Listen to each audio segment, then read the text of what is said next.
구약 성경은 메시아가 갖춰야 할 조건에 대해서 예언하고 있습니다.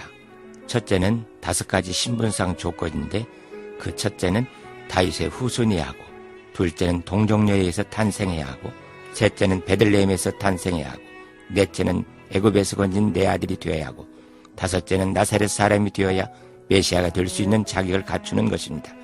이와 같은 조건은 예수님께서 완벽하게 갖추었다고 마태복음 1장과 2장에서 증언하고 있습니다. 각종 이단 교주들이 메시아가 될 수 없는 것은 바로 예수님께서 신분상 조건을 갖춘 것들처럼 갖추지 못했기 때문입니다. 그들은 용무산 산신령은 될 수 있을지언정 성경에서 말씀하고 있는 메시아는 갖추지 못하는 것입니다. 이 조건을 갖춘 예수님만이 유일한 구세주가 될 수 있었던 것입니다. 외적 증거란 다른 분들이 메시아라고 선언해 주는 것인데, 마태는 3장과 4장을 통해서 세례 요한과 하나님으로부터 증거를 받았다고 말씀하고 있습니다.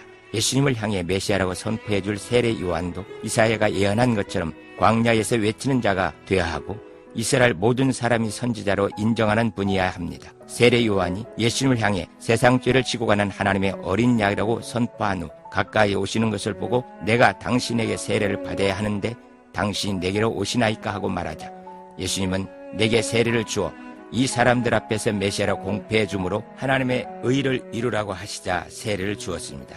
세례를 받고 물에서 올라오시자 이번에는 하나님께서 이는 내 사랑하는 아들이요 기뻐하는 자라고 선포해 주므로 공생애가 시작되면서 예언을 성취하셨습니다.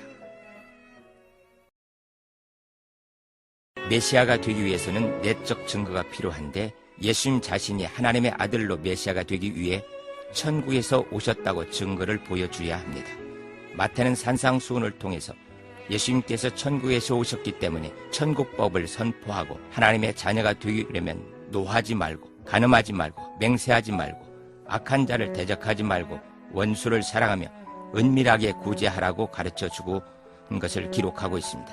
그리고 예수님은 하나님의 자신이 아버지라는 사실을 이야기하시면서 자신의 이름으로 내 아버지 하나님께 무엇이든지 구하면 들어주신다고 말씀하고 있습니다. 예수님께서 하나님의 아들이라는 증거를 이렇게 확증시켜 주시고, 기도할 때는 소원 성취가 목적이 아니라 하나님 아버지의 살아계심을 드러내어 사람들로 예수를 그리스도로 믿을 수 있게 하는 것이 기도입니다. 마태는 메시아가 되기 위해서 3가지 표적을 이루어야 된다고 8장에서 16장을 통해서 말씀하고 있습니다. 첫째는 구약 성경에서 메시아가 되기 위해서 보여줄 표적에 대해서 예언하고 있는데, 눈먼 자가 보게 되고 앉은 뱅이가 걷게 되고 죽은 자가 살리는 표적을 행해야 합니다. 둘째는 하나님의 아들은 천지를 창조하셨기 때문에 천지 만물을 다스릴 수 있는 표적을 보여줘야 합니다. 그래서 물로 포도주를 만들고 물 위에 걸으시고 바람과 바다를 잔잔케 하시면서 물고기 2마리와 떡 5개로 5,000명을 먹이시는 표적을 행하셨습니다. 셋째는 신이시기 때문에 영계를 다스릴 수 있는 표적을 보여주어야 합니다. 그래서 귀신을 쫓아내고 사람의 생각을 아시고 바닷속에 있는 물고기를 알고 계신다는 것을 기록하므로 예수님만이 유일한 메시아임을 확증시켜 주셨습니다.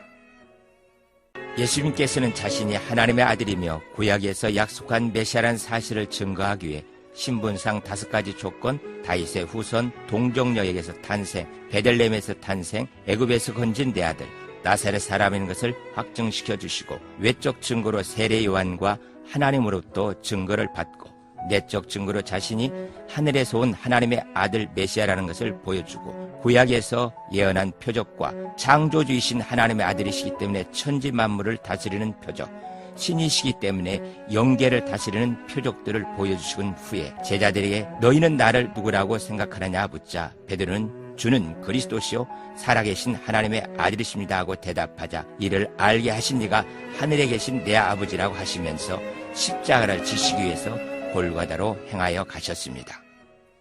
예수님은 십자가를 지기 전에 먼저 제자들에게 성령을 보내주어 자신이 행하신 일들을 생생하게 기억하게 하여 그리스도라고 증언할 수 있게 하시겠다고 약속하셨습니다. 그리고 십자가를 지시는데 어떤 방해도 받지 않기 위해서 제자들과 겟세마네 동산에 올라가 기도하시다가 잡으러 온 자들에게 잡혀주셨습니다. 종교 재판을 받으시면서도 아무 죄가 없으셨고 자칭 하나님의 아들이라고 신성 모독죄를 범했다고 했지만 예수님은 천지를 창조하신 하나님의 아들 그리스도인 것을 모르기 때문에 신성모독죄를 적용시킨 것입니다. 빌라도와 헤롯도 죄가 없으다고 했고 사형 집행관 백부장도 죄가 없다고 하였습니다. 죄 없으신 예수님께서 십자가에 죽으신 것은 우리의 죄를 담당하시기 위해서 오셨기 때문에 죽으신 것입니다.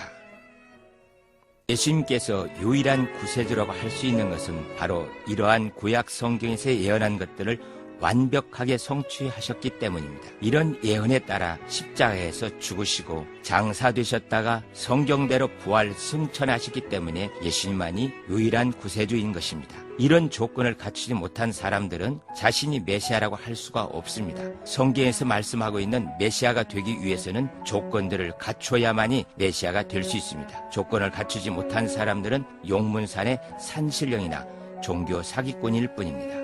이렇게 부활하신 예수님은 하늘과 땅의 모든 권세를 자신에게 주었으니 너희는 어디 있으나 예수님께서 그리스도가 되셨다고 증거하여 사람들로 하여금 하나님의 자녀가 될 수 있도록 생생하게 예수님께서 그리스도가 되신 일에 대해서 증언하라는 사명을 주셨습니다.